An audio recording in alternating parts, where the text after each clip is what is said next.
I remember watching a movie and missing half of what was being said. I'd have to rewind several times just to understand a single sentence. But hello, English learners, and welcome to Speak English with Class, the podcast where language learning meets inspiration. I'm your host, Marco, and whether you're tuning in from your morning commute, a cozy corner of your home, or anywhere in between, we're here to make your English learning journey not just educational, but enjoyable. Each week, we dive deep into the experiences of real learners like you, exploring their triumphs, their struggles, and the strategies that help them succeed. We believe that learning English is more than just memorizing grammar rules or expanding your vocabulary. It's about connecting with others, embracing new opportunities, and expressing yourself in ways you never thought possible. So grab your favorite beverage, sit back, and let's dive into today's conversation. Today, we've got an incredible guest lined up who has navigated the highs and lows of learning English with resilience and creativity. She's here to share her story, packed with insights and the hard-earned wisdom that only comes from real experience. So without further ado, let's dive in. Please join me in welcoming Maria to the show. hi, everyone. It's such a pleasure to be here. Thanks for having me, Marco. We're thrilled to have you. So Maria, let's get started. Can you tell us a little about where you're from and what initially sparked your interest in learning English? Of course. I'm from Barcelona, Spain. And to be honest, English wasn't always a priority for me growing up. In school, it felt more like a subject I had to pass rather than something I genuinely wanted to learn. I remember sitting in English class and feeling overwhelmed by the grammar rules, the exceptions to those rules, and then the exceptions to the exceptions. It all seemed so complicated and I just couldn't see how it would be useful to me. But that changed when I started to realise how much English was around me. Whether it was watching movies, listening to music, or even scrolling through social media, English was everywhere. I began to feel like I was missing out on so much by not understanding it. And then, during a trip to London with my friends, I felt completely lost. I couldn't communicate effectively and it was frustrating. That trip was a turning point for me. I knew I had to take learning English more seriously. I can imagine how eye-opening that must have been. So after that trip, what was your plan? How did you approach learning English? When I got back from London, I was determined to improve my English. But honestly, I didn't know where to start. I knew that traditional methods, like just sitting down with a grammar book, weren't going to cut it for me. So I decided to approach it differently. The first thing I did was to immerse myself in the language. I started by watching my favourite movies and TV shows in English.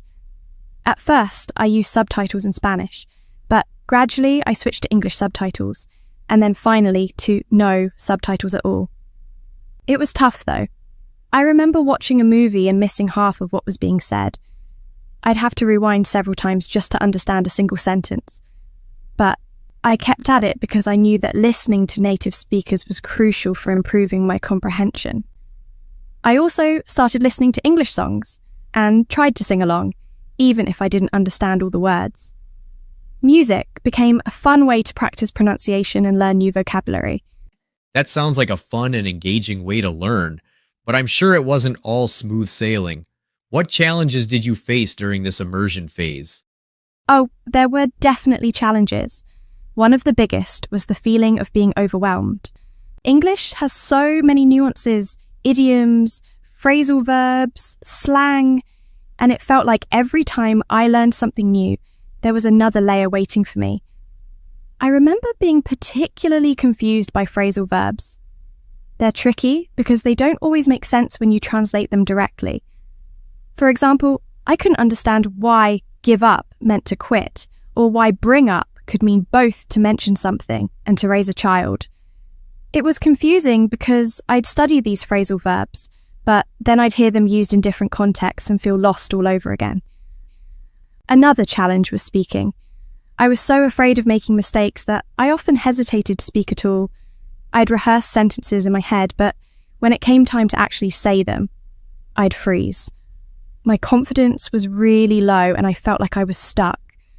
I think a lot of people can relate to that, being afraid to speak, because of the fear of making mistakes. Speaking of mistakes, do you have any funny language mix-ups you'd like to share? There were plenty of moments. Once, I was trying to say, "I'm full" after a meal, but I accidentally said, "I'm full." My friends burst out laughing and started calling me fool for the rest of the day. Let's just say I learned the difference real quick. That's hilarious. It's moments like those that make learning memorable. So how did you overcome the fear of making mistakes? It took time, but I eventually realized that making mistakes was a necessary part of the learning process. I started small by talking to myself in English. I'd narrate my day, things like, "Now I'm making breakfast," or "I need to go to the grocery store." It sounds silly, but it helped me get comfortable with speaking without the pressure of someone listening. Once I felt more confident, I joined an online language exchange community where I could practice speaking with native speakers. At first, I was really nervous. I'd worry about sounding foolish or not being able to keep up with the conversation. But I quickly learned that people were patient and understanding. They knew I was learning, and they didn't expect perfection. In fact, they appreciated the effort I was making. That gave me the confidence to keep practicing, and over time, I noticed that my speaking skills improved significantly. It's great to hear that you found supportive environments to practice in. Were there any specific strategies that helped you improve your speaking and listening skills? Absolutely.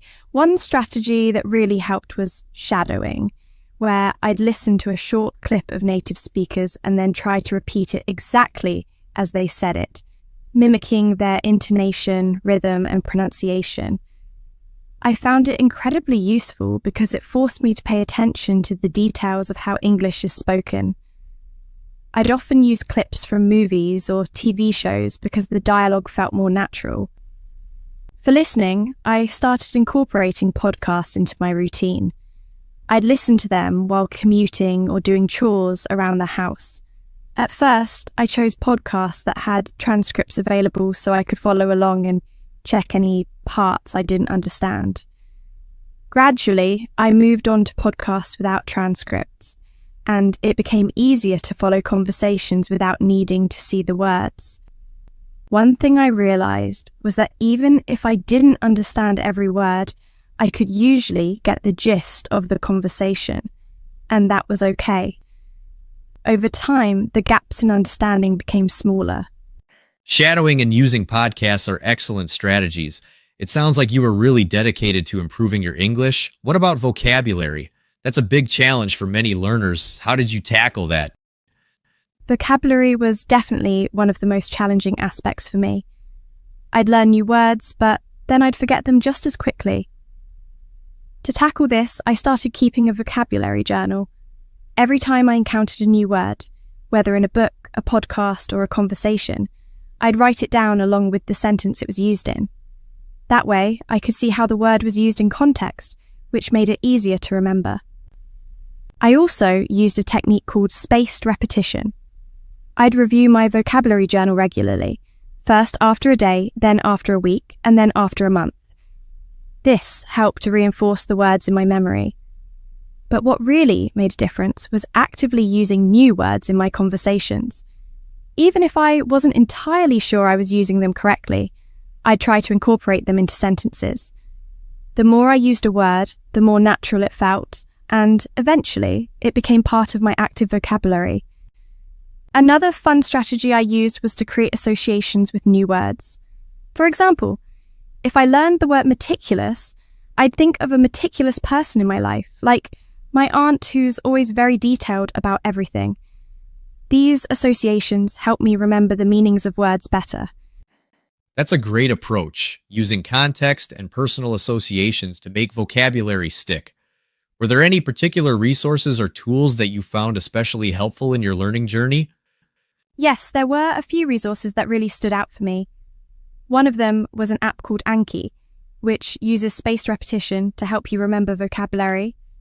I created my own flashcards with the words I wanted to learn, and the app would prompt me to review them at intervals designed to optimize memory retention. It was really effective because it kept the words fresh in my mind without overwhelming me with too many at once. Another resource that I found incredibly useful was YouTube.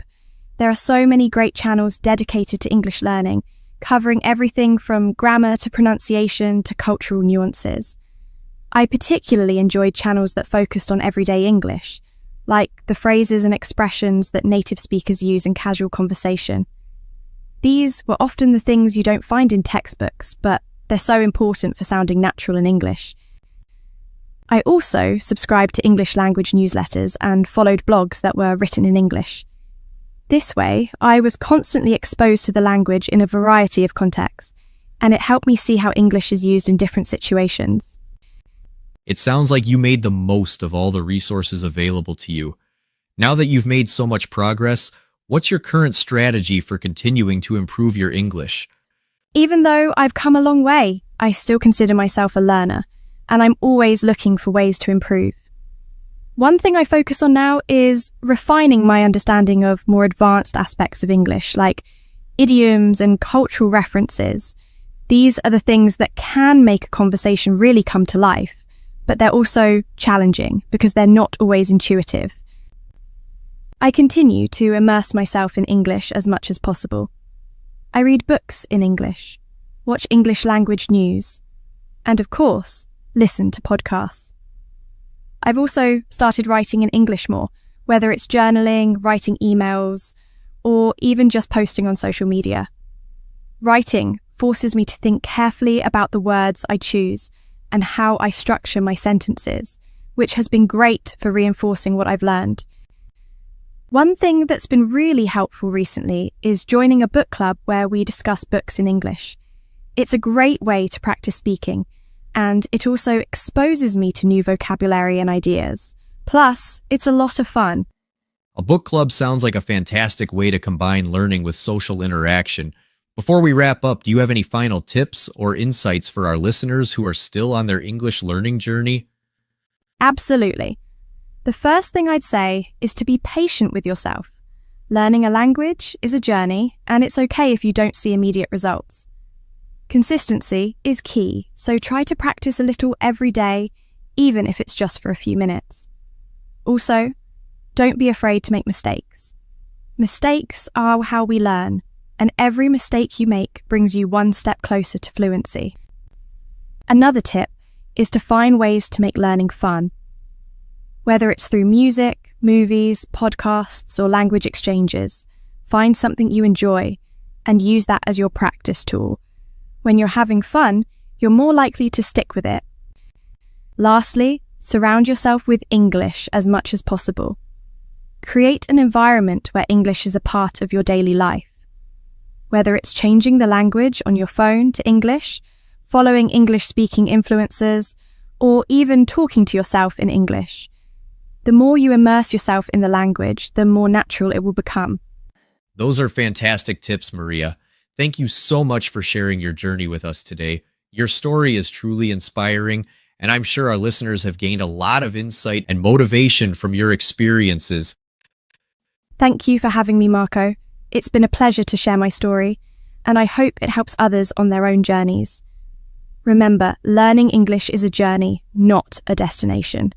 Keep going, and you'll get there. Absolutely. That brings us to the end of today's episode.